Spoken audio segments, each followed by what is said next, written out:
Hello, everyone. It's your girl Ketchy, and it's time for another episode of Why This Comedy Set Works. Through this video series, I rewatch some of my favorite stand up sets, and I talk to you about why I think the jokes work and why I like them. Before I get started, I do want to stress that comedy is subjective, so something that I may find funny and love, you may hate, and something that I may hate, you may love. So, if you do love what I say, just go ahead and hit that like button and subscribe. And if you don't like what I say, just go ahead and tell me why in the comment section down below so everybody's voices are heard. With that being said, let's go ahead and get started with the video. The stand-up comedy set that we're going to be watching today is from a comedian that I really love by the name of Taylor Tomlinson. I always get her last name wrong. My bad.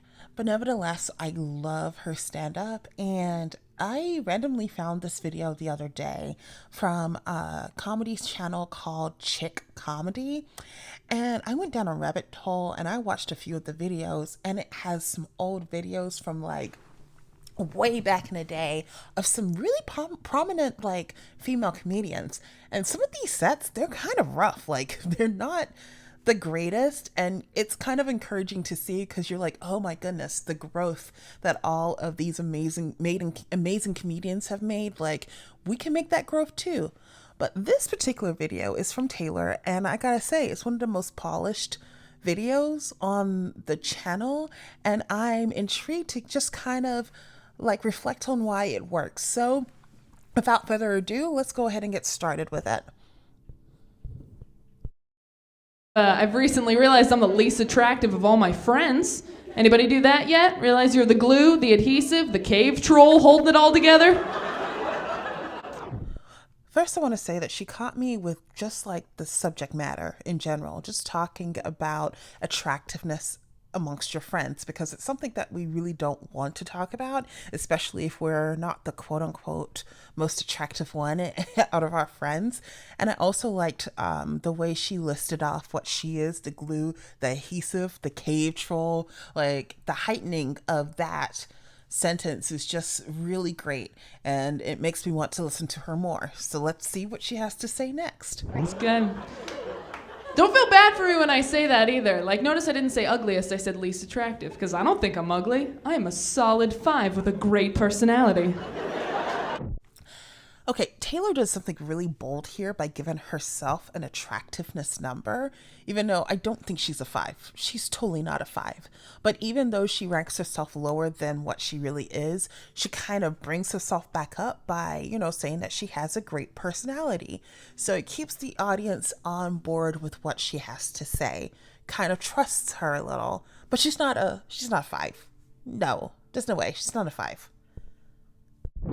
Yeah, with the right lighting and Bible verse on eHarmony. Oh. I am gonna land a real big fish, you guys. She's completely not wrong here. Like, if Taylor was to be on a Christian website, like, she would rack up all the boys.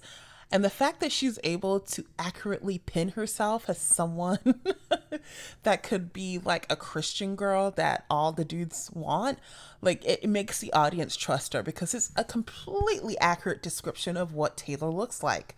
She looks like that girl that every single religious dude has. She's not lying.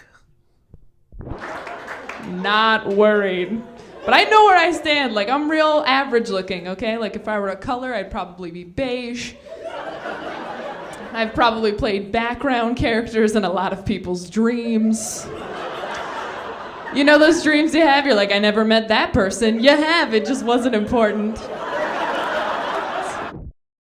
Okay, I find this bit interesting because I feel like Taylor could not tell these jokes today, because when you see Taylor in present day, like, she's got her hair all highlighted, she wears a lot more makeup on stage, and back here we got a little bit more subdued, like, natural looking Taylor, where, of course, I mean, if you're not wearing like a whole bunch of makeup and you don't have highlights in your hair, you're more likely to fade to the background.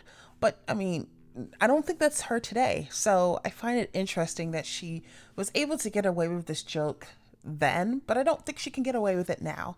Either way, it's pretty funny and accurate in this setting.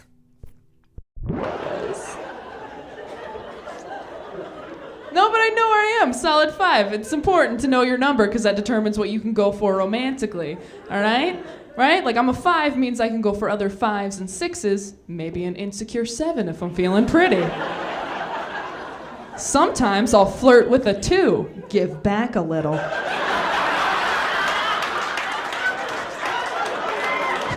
Okay, Taylor was just on fire here because she had, of course, a really funny bit talking about who she can talk to and when.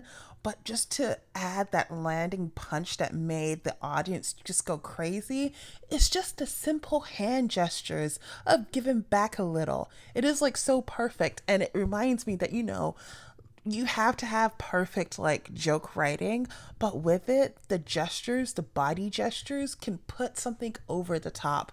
And that's exactly what happened right here. But I don't go for 9s and 10s. That's top shelf, okay? Not for me. Do not go applying for jobs that you are not qualified for.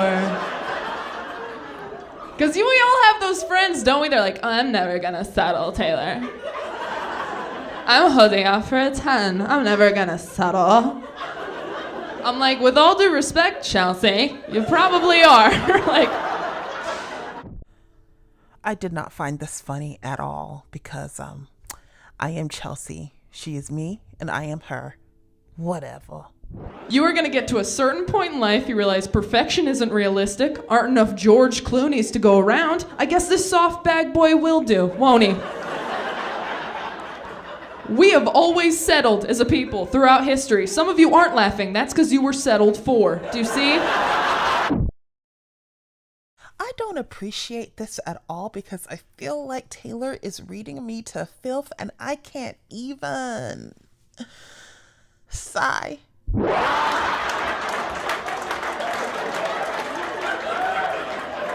Always. Back in the 1600s, they were settling hardcore. They just didn't know it because they didn't have TV.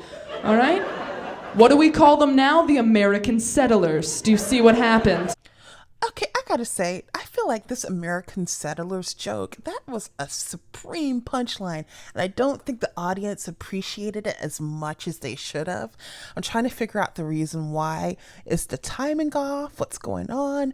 But either way, I just wish the audience would have laughed harder at this because I think it's hilarious.